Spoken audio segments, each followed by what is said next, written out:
Hi అండి అందరికీ. మా ఇంట్లో కారపొడి ఎలా ఆడించుకుంటామో చూపిద్దాం అనుకున్నా అండి. అయితే బాగా కలర్గా ఉన్నాయండి, బాగున్నాయి. ఇప్పుడు తొడలు తీయమండి, తొడలతోటే కారం ఆడించేస్తాము. ఇప్పుడు కూడా అంతే, 2 కిలోలు ఎండుమిరపకాయలు. ఇంకా దీంట్లో కూడా ఉన్నాయండి, ఇది పట్టదని దాంట్లోకి తీసుకున్నా. ఎండుమిరపకాయల్లో వచ్చిన చెత్త.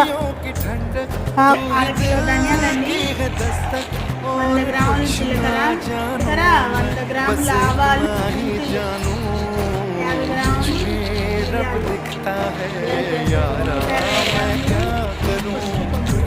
చిల్లుపై ఆడించుకొని రావాలండి. ఆడించుకొస్తే మనకి కారం అయితే రెడీ అయిపోతుంది. ఇలాగే కారం ఆడుకోకుండా కొనుక్కొని ఇంట్లో కారం అయితే ఆడించుకుంటామండి. నేను సాయంత్రం మిల్లుకి అయితే తీసుకెళ్ళానండి. మన దగ్గర అయితే కారం ఆడిచ్చి కవర్లో వేసి అలాగే ఇచ్చేస్తారు. ఇక్కడైతే కారం ఆరబెట్టి మరీ ఇస్తారు. చాలా కలర్గా వచ్చిందండి కారం, మెత్తగా కూడా ఆడిచ్చారు, చాలా బాగుంది.